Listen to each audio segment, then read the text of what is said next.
Hi and welcome to Ron's Garage. Today we'll see if Rolf the Beetle will pass the inspection.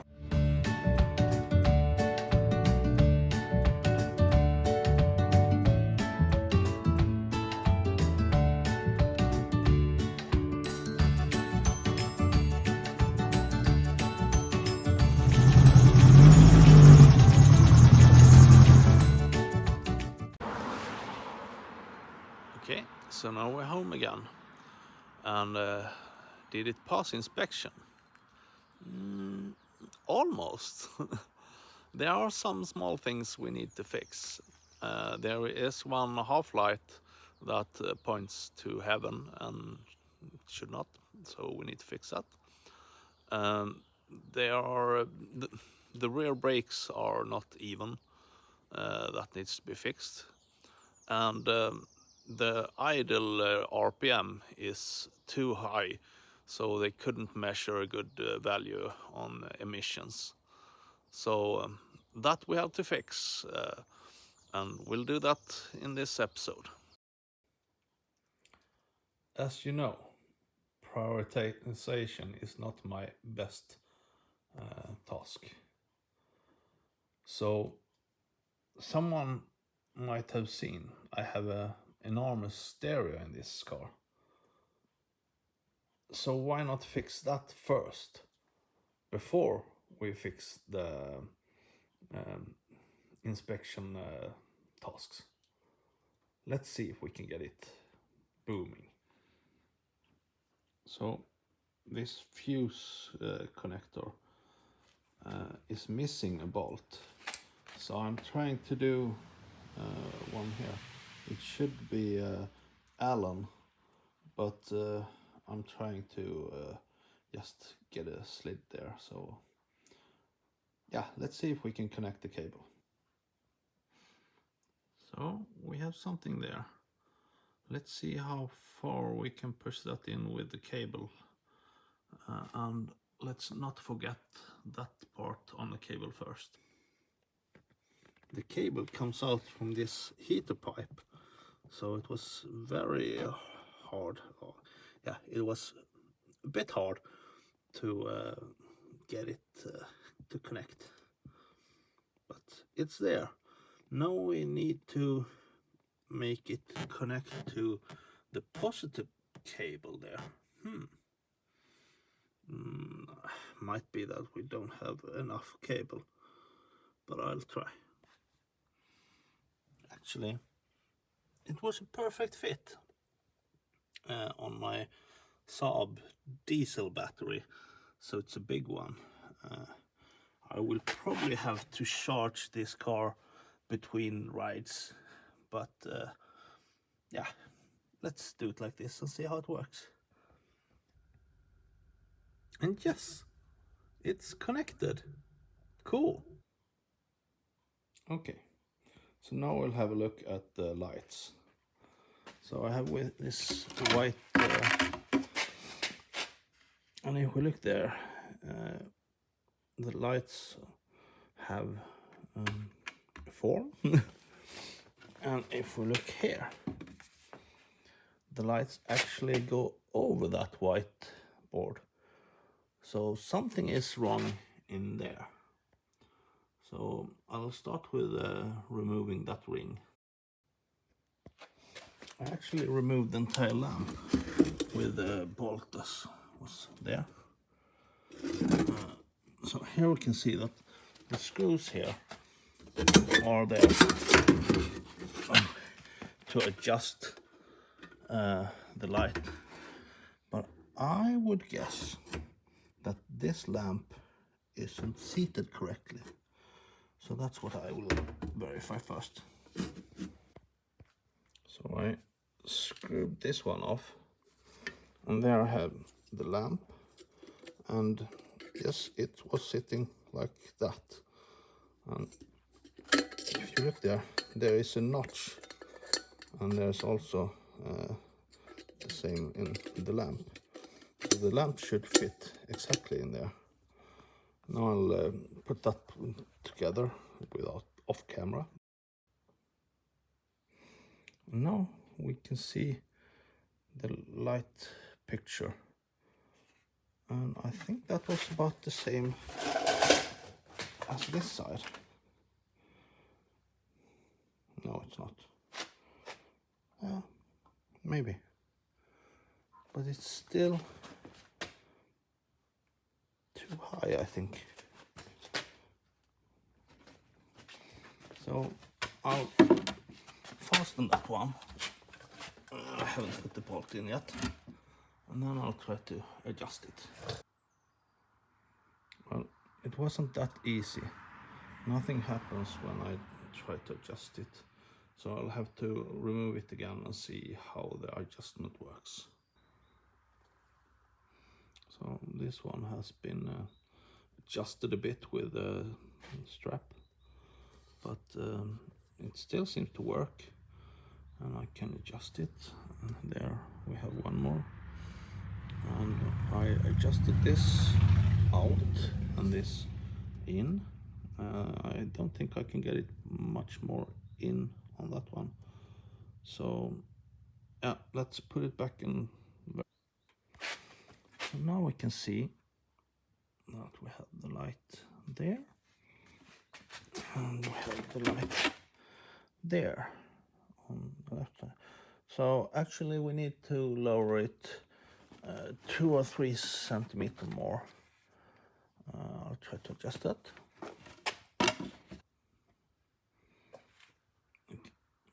Hard to see, but I added a line there. You can see it probably. So if you look there, it's 2-3 centimeters to the light, and if I move it closer, it's even harder to see the line. But there it's actually over 3 centimeters. So the light goes down, and that should be enough. I probably need to look over the hardware for adjusting the lights, because it's in its extreme. No, I can't screw any more on that bolt, and this one was almost out, but that should work, I hope. Let's see that on the inspection. So next thing is brakes. Okay, so now I remove the hubcap, and what you actually do here is in there. Let's see if we can get some lights. You have the wheel hub,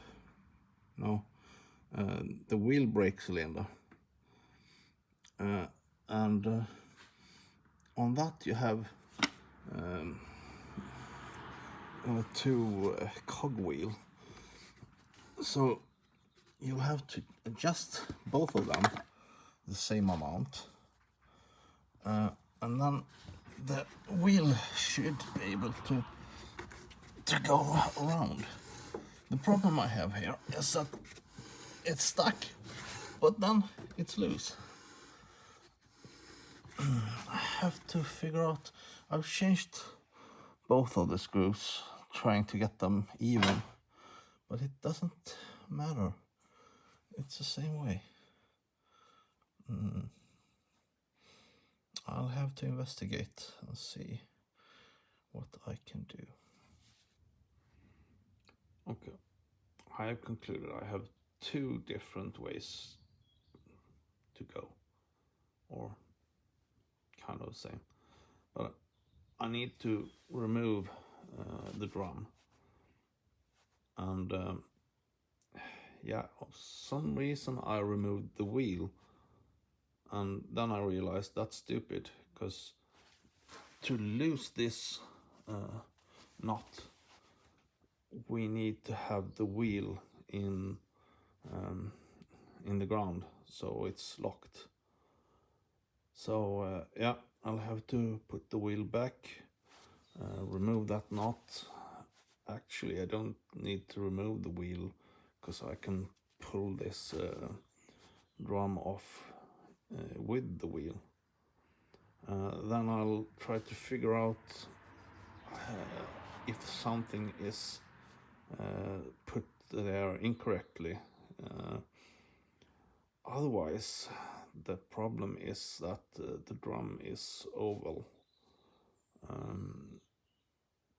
We'll try to put it in a lay, but yeah, if that doesn't work, I have to buy a new one. But as you can see, this looks really new, so yeah, let's remove it and see what we can do. So there, we'll loosen it. It's a 36mm socket. It should actually sit really hard. There is a torque for it, but I don't have a torque wrench, so I'll probably just pull it really hard.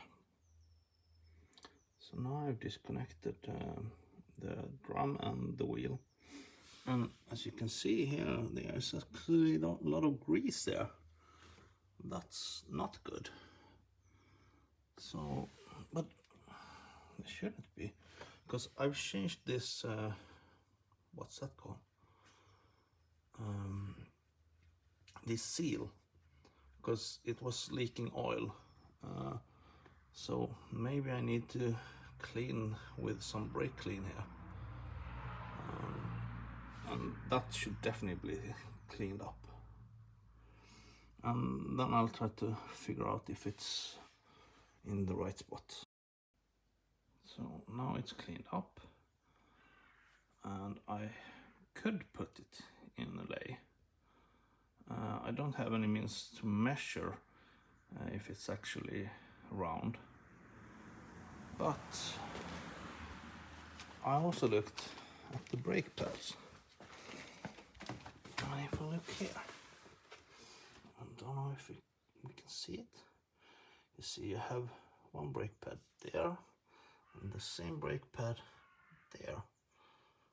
That doesn't look correct. That could probably be the problem, because it's not evenly worn out. So I actually think the best thing would be to order new brake pads. I'll talk to some people, and probably that's what I will do.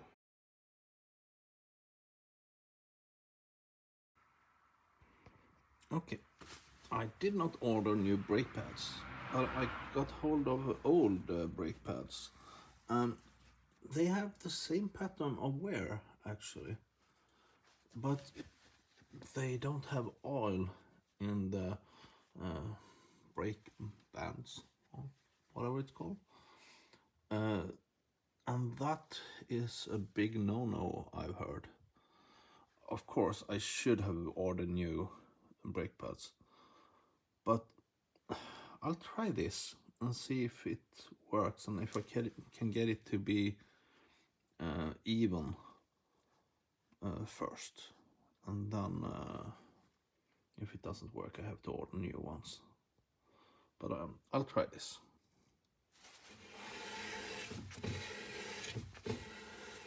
Yeah, it seems good actually. So something was wrong with the old brake pads. So I'll try to get this is exactly how much I can adjust them before it starts braking. I don't really know why I get the diff engaged here, but maybe that's the way it should be, because the other wheel is going around. Yeah, anyway, brakes should be adjusted there, so I'll put it all together, and then we have to adjust the carburetor, so we get a good idle on it. Yeah.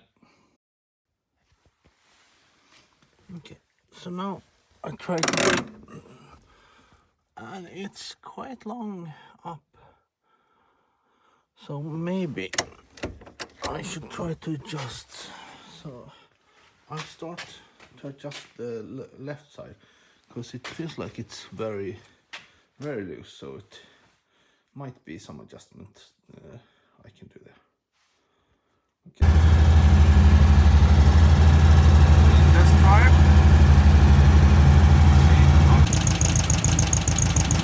So now I have adjusted the carburetor.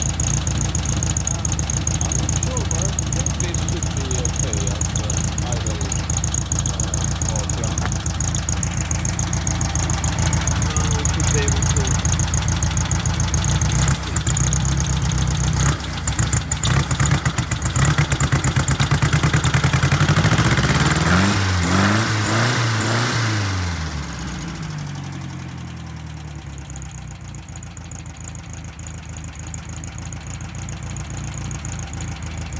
Do a new test ride and see how it works. Okay, so I got a bit stuck. I did a test ride and I adjusted the carburetor. But then I realized the reason why it's breaking half. Yeah, when I turn the wheel, it's braking and it's not braking. That's probably because when I put it together, I had these adjusters in the furthest in, and when I then adjust them, I just adjust down here and not up here, and the brake pad should probably move upwards so it engages the entire drum. So I'll try to adjust them so I barely can put on the drum. Then hopefully it will be more precise when I adjust them, so it's yeah, as much brake on the entire circle, or whatever you say. Yeah. I'll try to do this now. So I finally got everything together and I went to the inspection center. Okay, so now we're back and the Beetle, yes, it passed inspection. So now I don't need to go through the inspection anymore because it's that old. So now we can start improving it. I will end this episode here. Please like and subscribe.